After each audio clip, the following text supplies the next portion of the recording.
Hey everybody, we're back once again. Still doing our puzzle factory in Gas City. If I feel a little melancholy, I just watched the next to last episode of Late Show with Stephen Colbert. Um, yeah, it's sad to see the end of an era.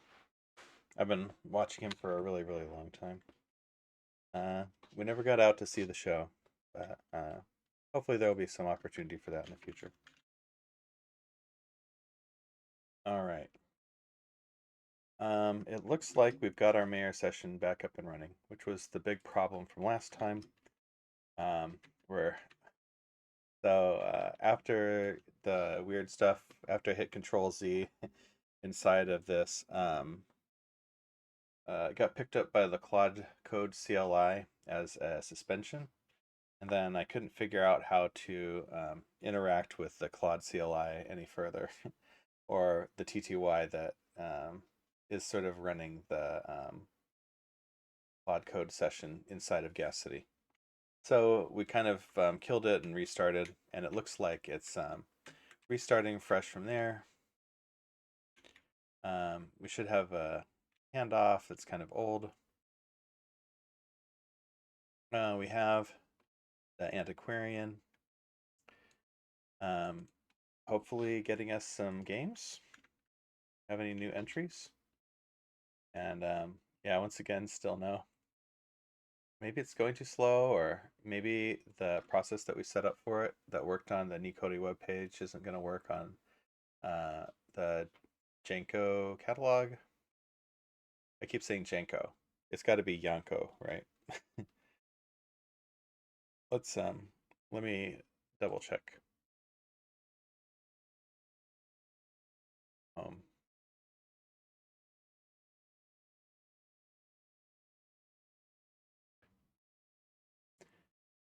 Must be Angela und Otto Janko. Let's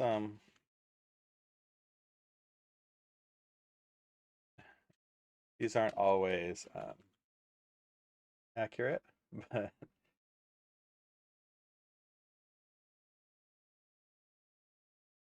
we've got Portuguese, Hindi, other languages. I don't know. I'll try not to. I do want to say it right. Let me see if I can find it somewhere.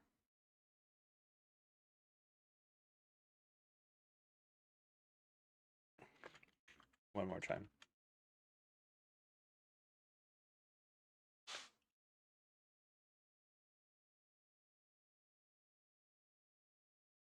I don't really want to watch an 8-minute video. And I'm not sure that they're from Germany either. They've published in German, but maybe there's an about somewhere.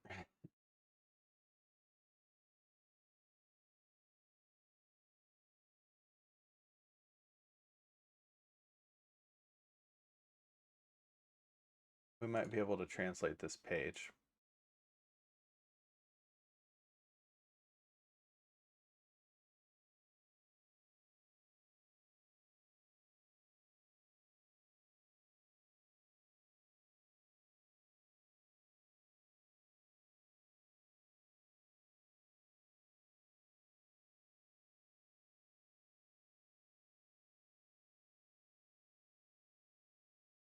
The Wappen family. Wappen, I guess. This is, again, my German pronunciation. I haven't learned all this stuff.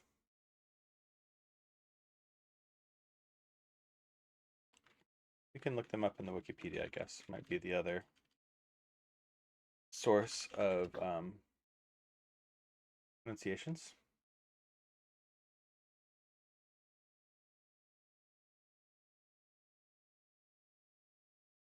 There is no entry. Okay.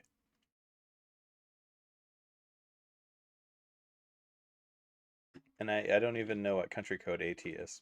I don't know where their website is hosted.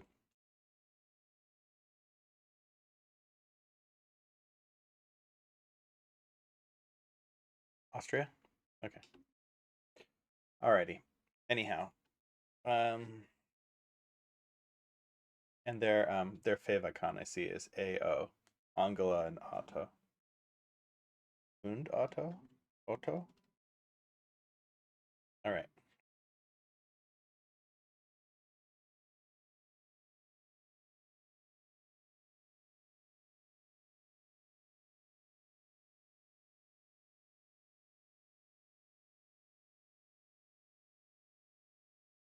Um, let's start with triaging the charter refusals.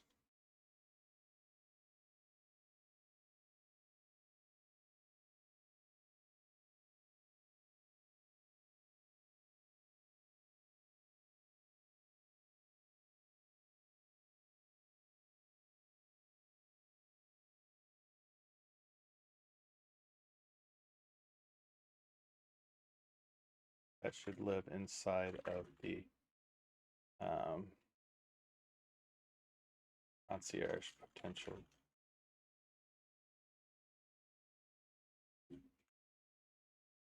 Yes, marking those refusal mails as read makes sense.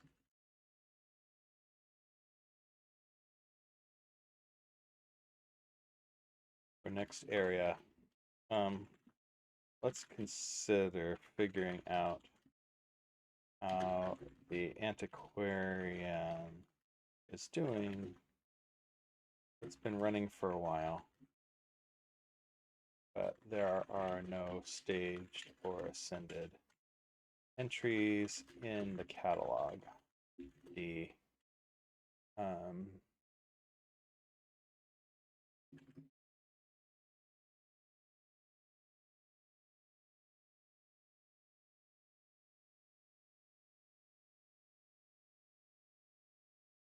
the index file seems ready to use though.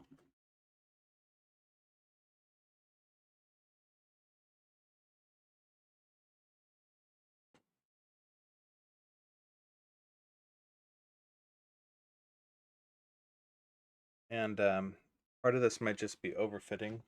You know, we had the antiquarian work on ingesting the Nicodi English catalog. We may have picked up some assumptions or website structure or something like that from those. And those could have gotten overwritten into the ingestion formula. Um,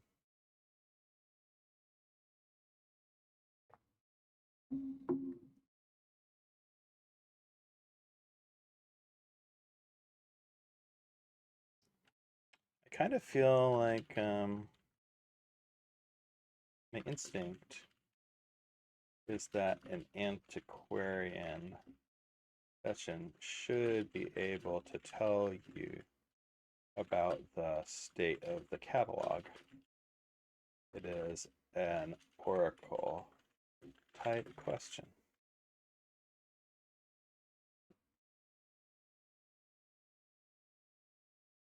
But maybe that workflow doesn't, that formula doesn't exist yet.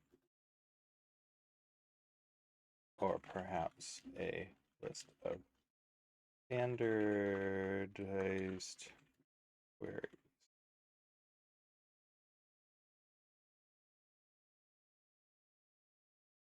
I think as a software engineer, we have certain ideas in mind when we think about knowledge management and data stores.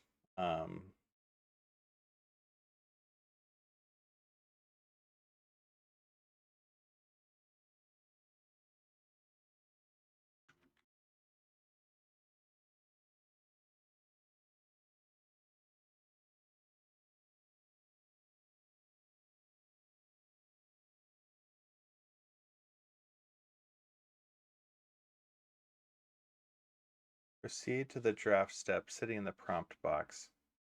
Never submitted.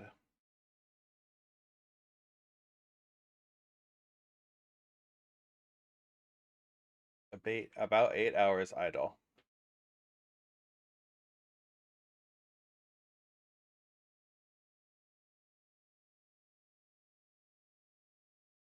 Hmm.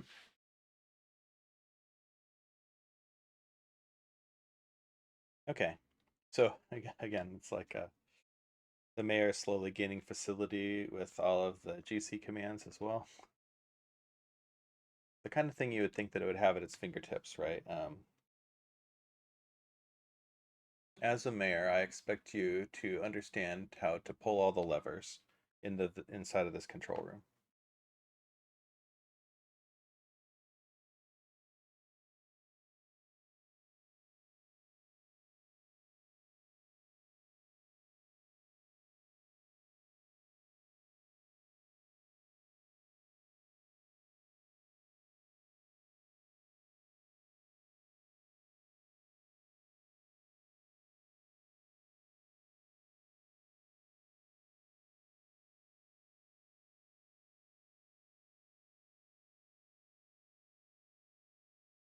Um, mhm.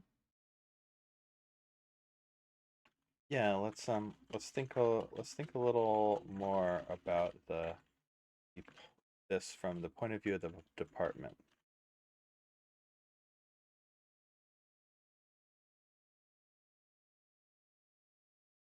Abstraction layer. Typically, a department um, exposes its knowledge base through such by advertising kinds of queries it wants to handle. And it expands its repertoire when we make a query that it accepts that it would be the authority on in a human company.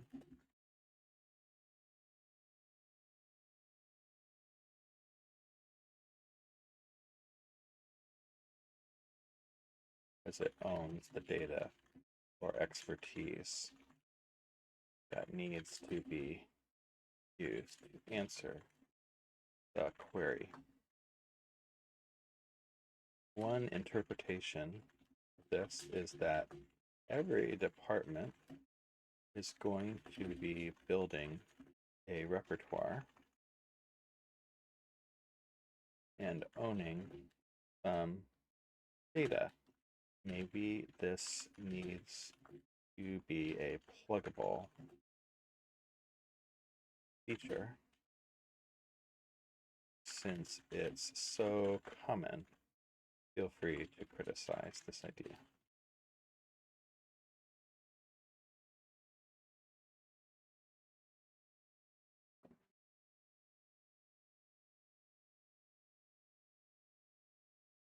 I think it's interesting that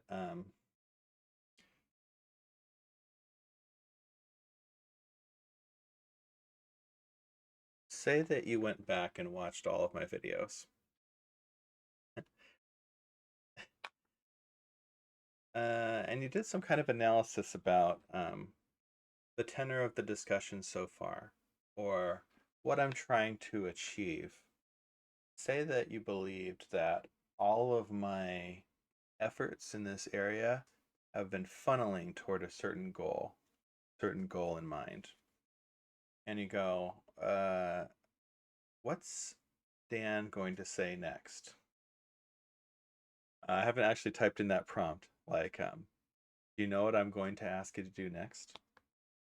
Do you know what I'm going to ask you to do now? Um, but if you see, like,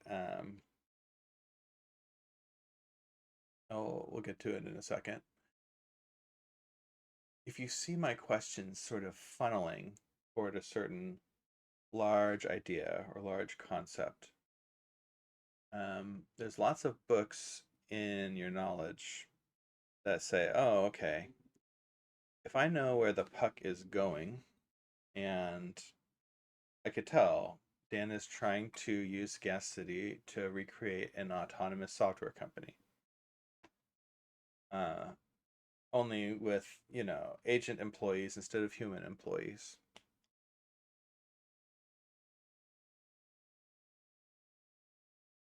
Hmm.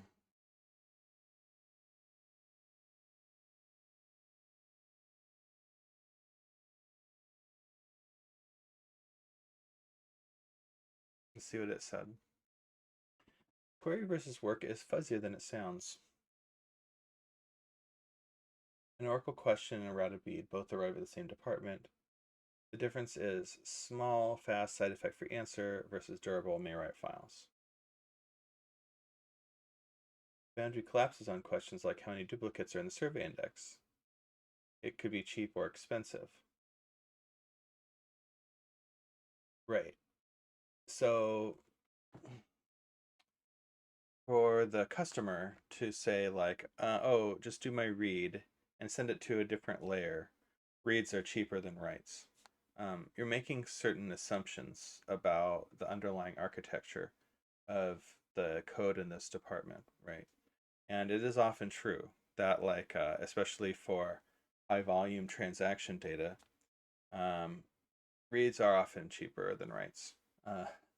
Writes can be expensive, complicated, have side effects, have knock on effects, take time, um, perform worse, you know. And we might get a lot of reads by volume compared to one write, for instance. So, like, think about how this works with your Amazon order, right? Your Amazon order gets written down once you hit pay, right? Submit. But then you might go look at it multiple times. You need to return something, you want to track packages, you want to know how much you paid for it so you can reconcile it with your bank account. And so every time you look at it, you're reading it. But it only got written down once and once for all, right? Like a very familiar sort of pattern. And, but that's not always the case. It could go the other way around.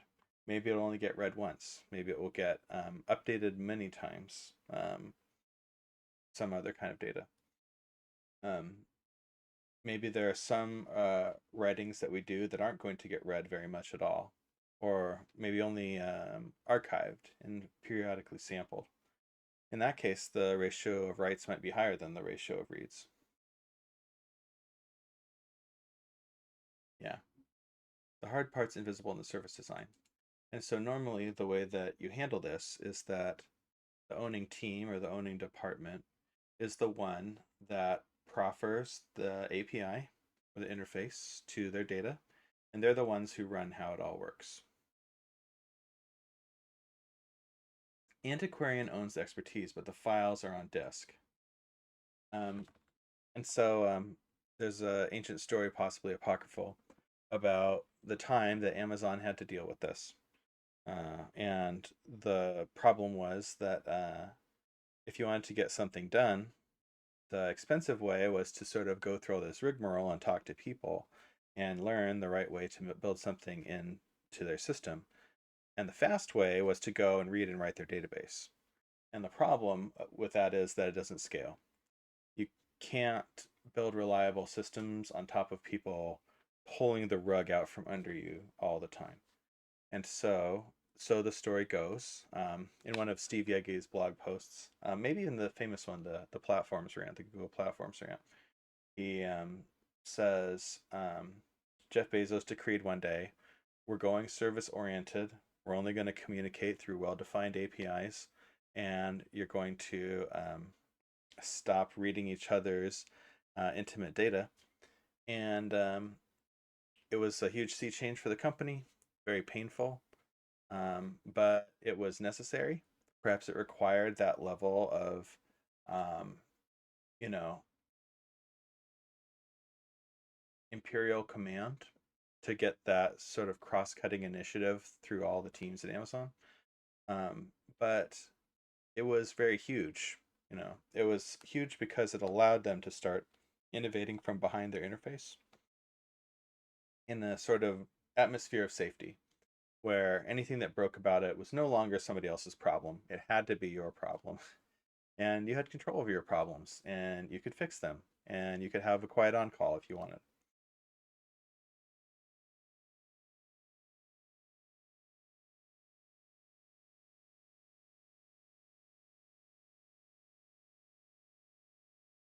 Yeah. Um, I'm okay with you reading some private data for now, but I really think we're going to benefit in the long run from a more service-oriented approach.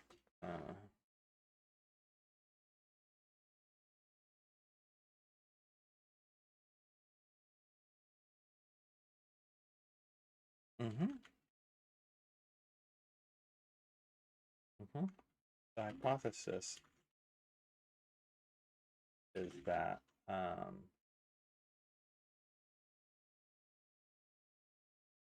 as someone foreign to the specialty,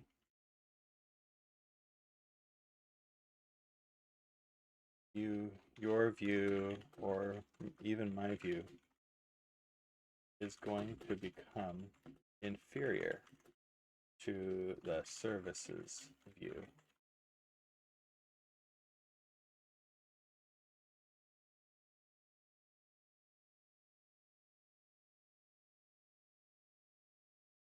Mm-hmm. The service may adopt some conventions or a certain kind of knowledge base, and it's going to be more expensive for us to reconstruct the interpretation of those conventions than just to ask for service.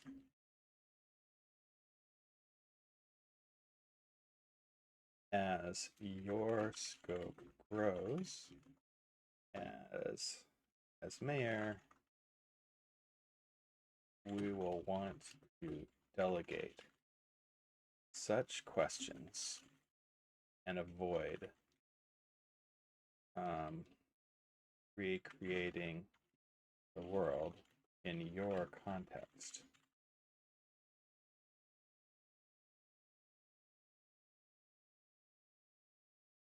Basically, what I would tell anybody about this problem. You're right about query versus work. I hesitated to call it a formula, but formula seems to be the way we are designing. I hesitated to call a simple query formula. Formula seems to be the way we are designing the structured APIs for each department.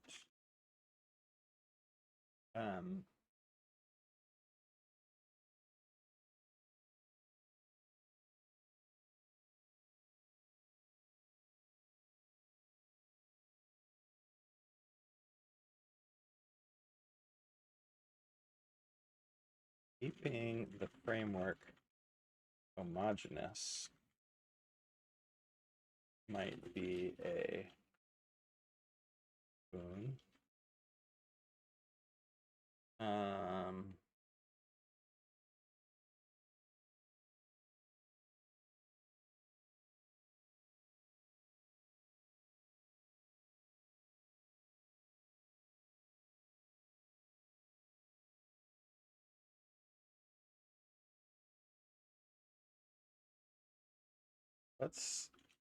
Let's at least register a long-term bead, since we will concur that pluggability is the right destination.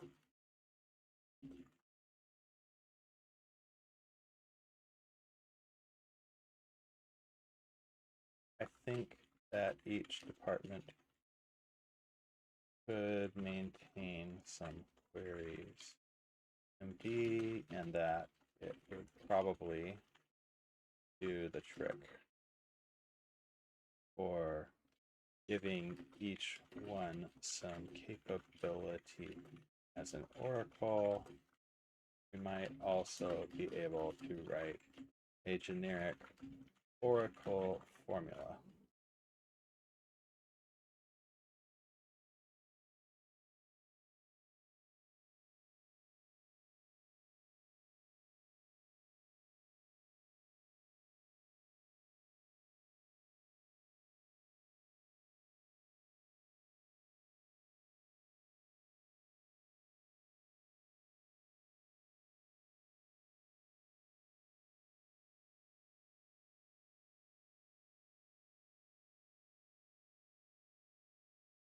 we're using Oracle for like, I want to ask questions about this black box. I don't want to know what's in the black box or be an expert on it. We've used that for Gas City and for beads.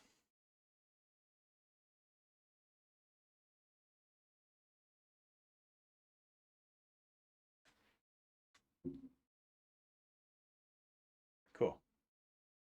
All right.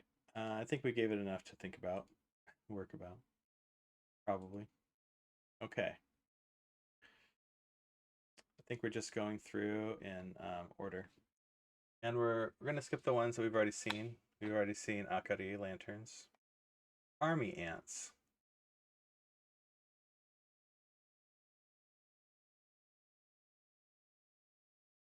Guntaimeri. uh, no, Guntai Adi. Does Guntai mean ant, perhaps? Or just, this is how I'm going to slowly learn Japanese. Guntai means army.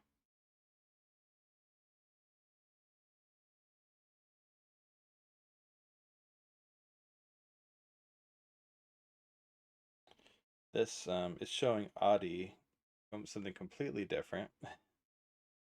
Let's do it one more time.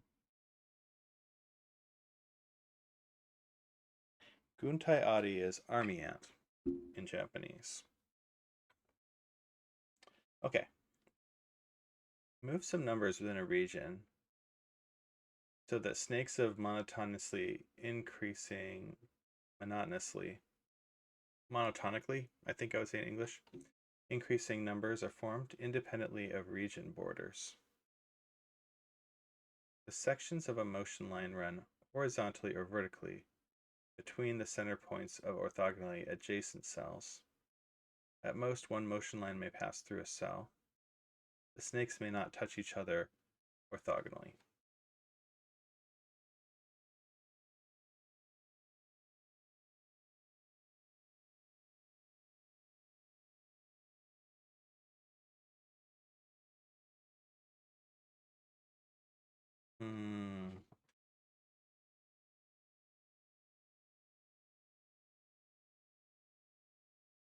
We understand about motion lines.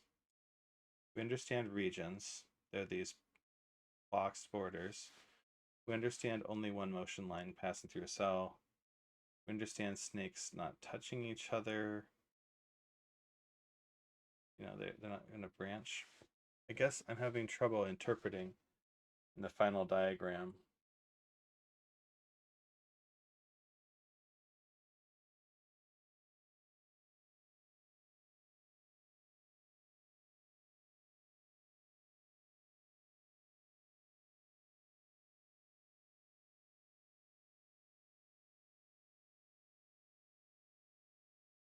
Okay.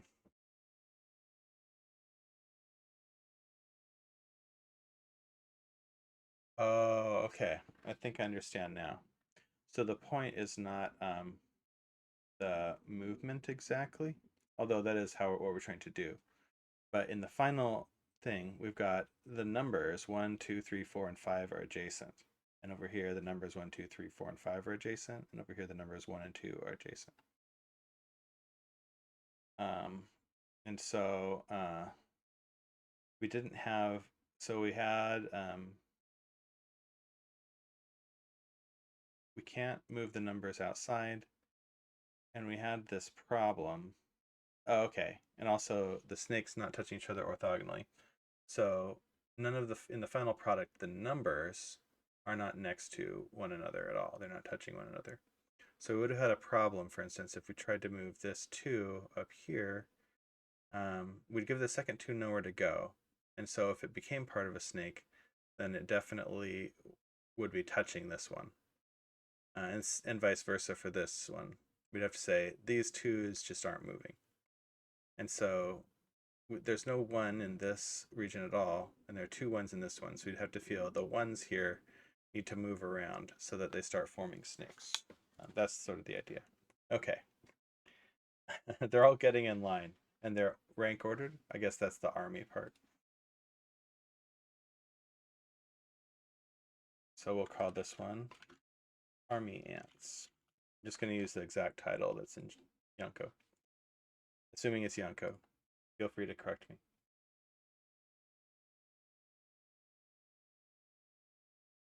All right. Okay. That took some figuring out for sure. Yeah, it wasn't obvious without the diagram, that's for sure. Okay, let's take a look here. Okay.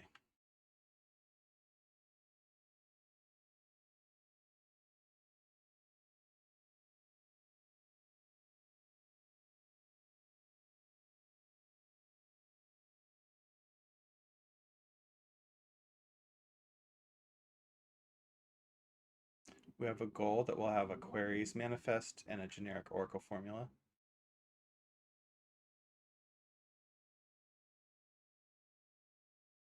I'm not sure what the underlying principle is here that it's trying to remember, but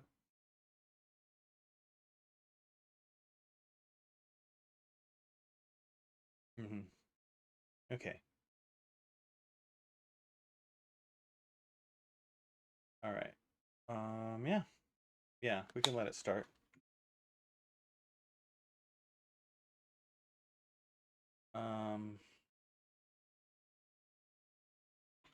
Yeah, how about I liked 2, but why don't we parallelize all the beads individually? That way, we can scale up or scale down.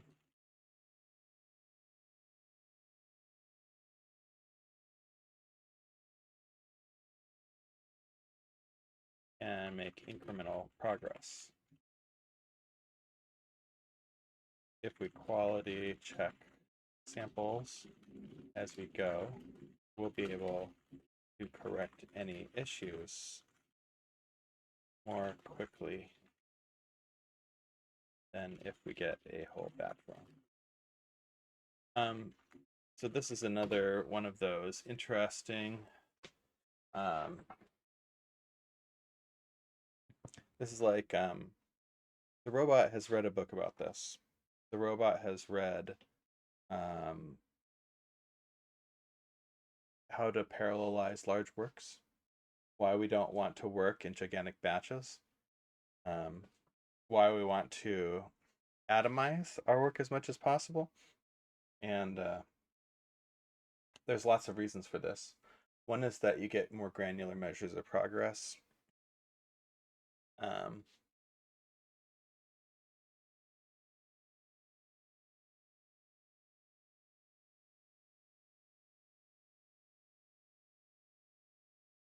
and we'll be able to resume.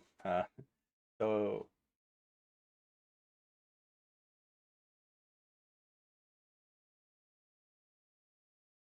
okay.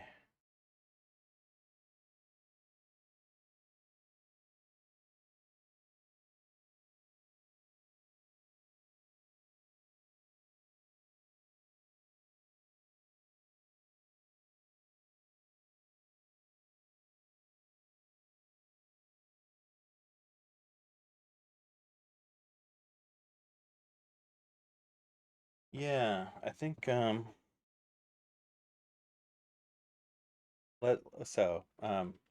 the viewers, right? It's right. The task here is becoming a fan out coordinator. It will close once the children exist. There's no join. How do I put this? If you want to trigger something off of a workflow getting done, generally you wouldn't like close the parent right away. Maybe you would open up all of the children, close all the children, and then close the parent when all the children are closed. Then anything that wants to know or react to all the new entries in the catalog, it's just going to pay attention to the parent, right? An equivalent way to think about that is that if we spawn a whole bunch of children and then we sort of make a merging step that waits until all of the children are complete before it itself completes, right?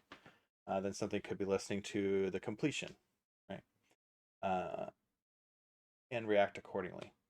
And this sort of and react accordingly is like the essence of like a event-driven architecture. And we're sort of talking around this problem. Let's talk about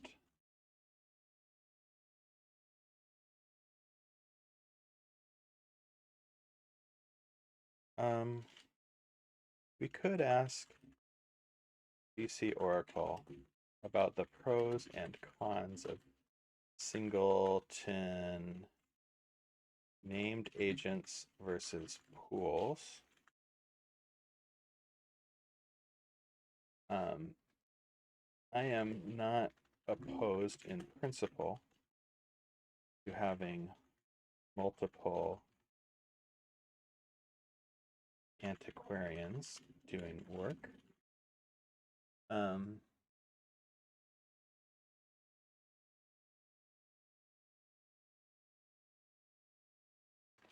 Opposed in principle.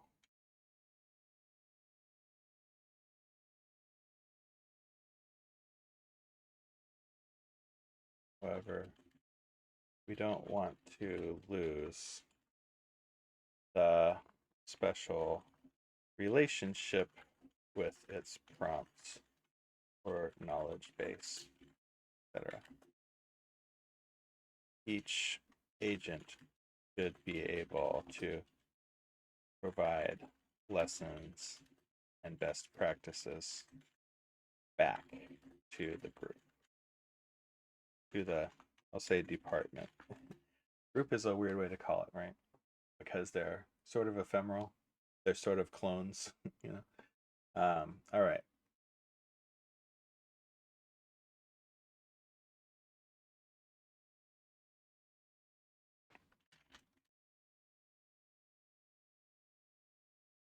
I think QCing is good. It raises a question about how to subscribe to events like this.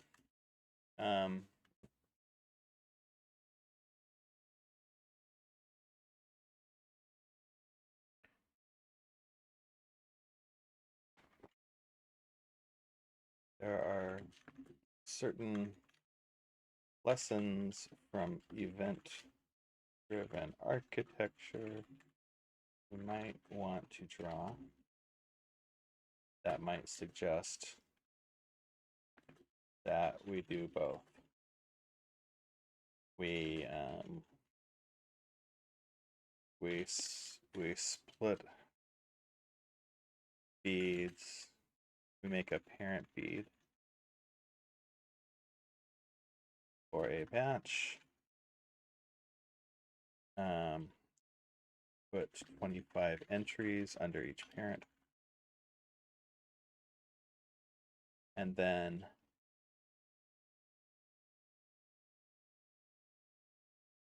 have the QC agent subscribe to the completion of the parent. Otherwise, we have to monitor the quantity progress markers of the batch.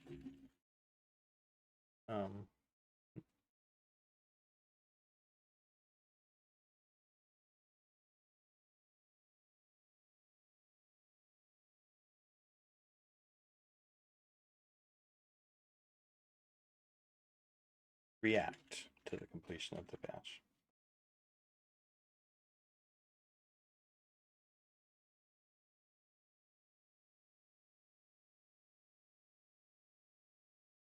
Actions out of that.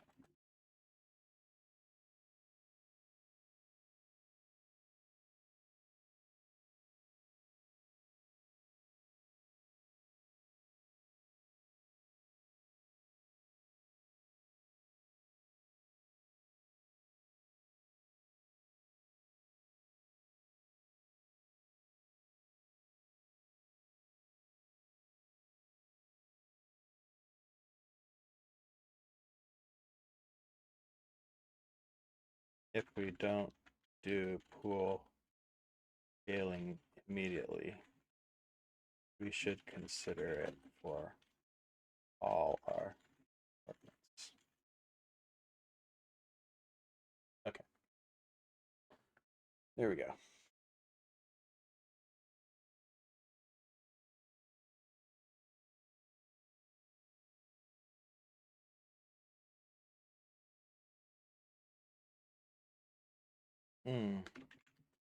We also haven't explicitly designed our knowledge bases to accept concurrent reads and writes. That might be worth a second. So, I think I've said this on the broadcast that if what I'm trying to do is build an autonomous AI software company, then I, like many other people, are trying to sort of speed run the history of the software industry. And this is often something that we're doing. I think in a human company, we're kind of doing the same thing. Um,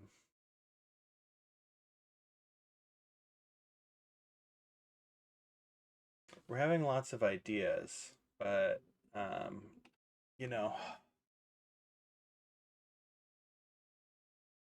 there's a danger that I'm sort of saying things and waving my magic wand around. Um, and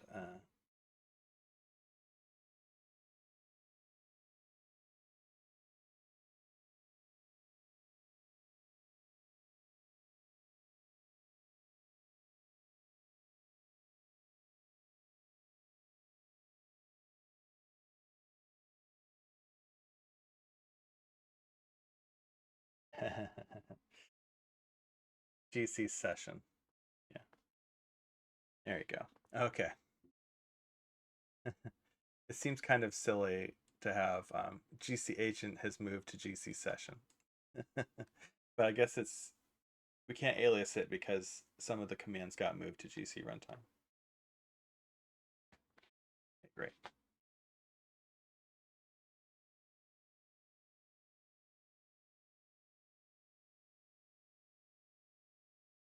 See, I think this is an interesting question about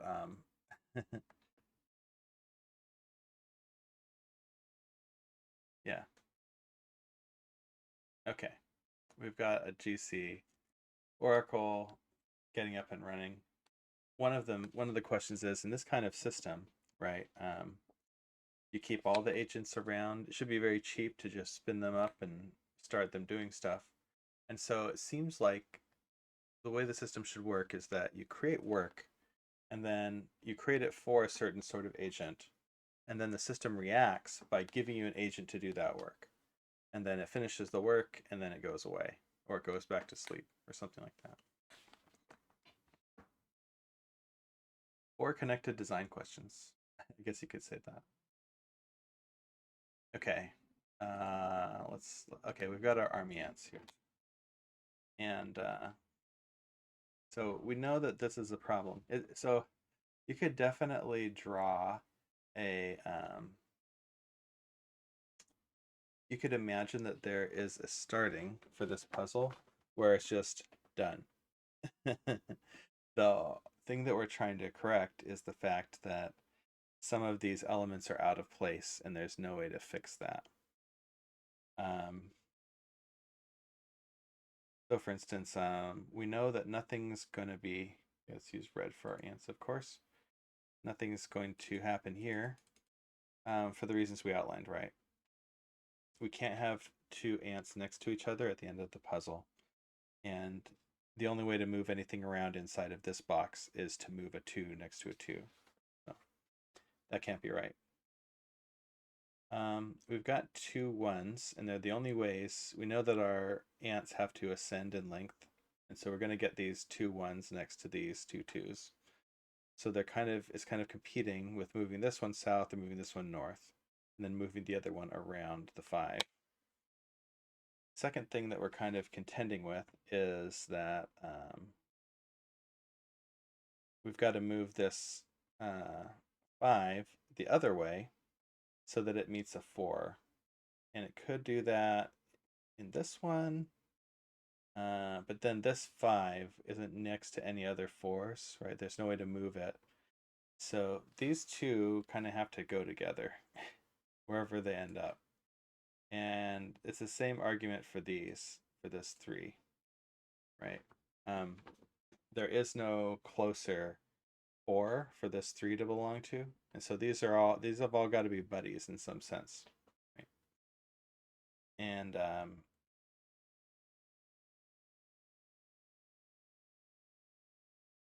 we can infer that there's going to be a chain that terminates at 2, but we kind of knew that by looking. If we took a census of all of the numbers at the beginning of the puzzle, we'd see 3 1s, 3 2s, 2 3s, 4s, and 5s. So we're going to have one short chain of 1, 2, and we're going to have 2 long chains of 1 through 5. That's the only way to do that. So those are kind of our goals. We've definitely got to move a 3 to an adjacent, well, one of these two is going to be the short one, right? And I think we actually can deduce that it's got to be this one, the short one. Got to receive a 1 here.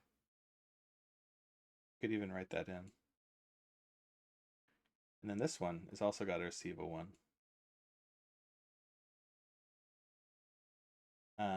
Since we know that this can't move, it's got to be the short chain. We've got to have a 3 here. And there's actually only one way to move it there, which is kind of interesting.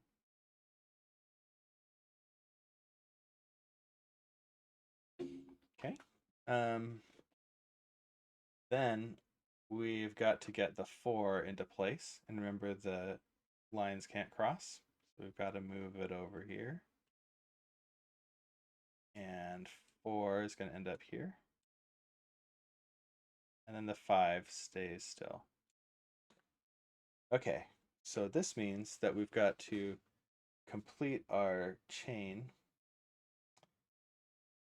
So, and we could even, this kind of thing.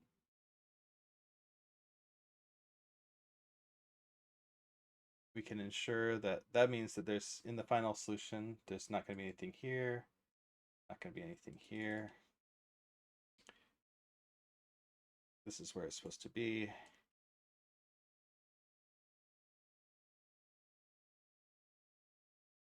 Yeah. So,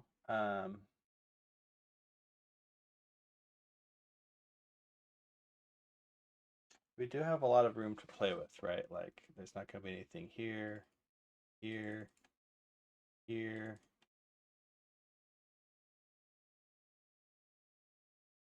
We know we're going to start with 1. We're going to go to 2. And then we're going to be over in this box. We know that there's this thing I've mentioned before, the Jordan curve theorem. It has to do with whether things have to cross each other. And when they can't cross, that's interesting, right? Like, there's no way to get this 4 to the right side of this 3. They can't rotate around each other. The other thing that's kind of interesting has to do with the shape of these. Could they double back on each other? Say this were a slightly different puzzle. Could I make like a sort of chunk of numbers and 1, 2, 3, 4, 5? It's not what happened in this puzzle, but would that be a legal army ant chain? Snakes may not touch each other. Snakes of monotonically increasing numbers. The motion run horizontally or vertically. Yeah, it doesn't really say.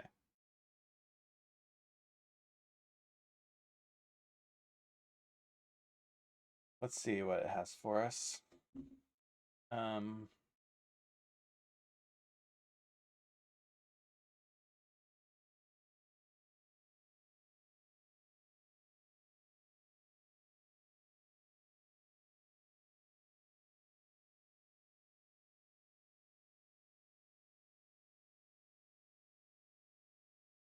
you mentioned a second.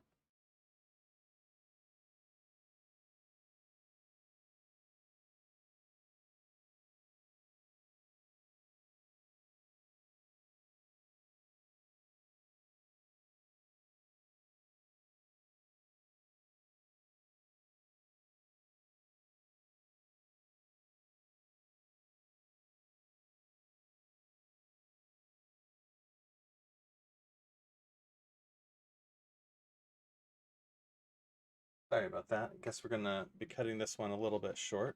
In that session list. Did that get rolled into the GC Oracle? Yeah. So I guess we'll leave that right here. And hopefully I'll be able to return to this later tonight as well. But until then, hopefully we're making a little bit of progress on our catalog. Not seeing any new games yet, but I think it's getting ready to farm everything out. It's waiting until we get the answers to our questions about parallelizing work before continuing. So, yeah, let's keep recapitulating the history of software one thing at a time. We're probably around, I don't know, 1999 right now. See you soon.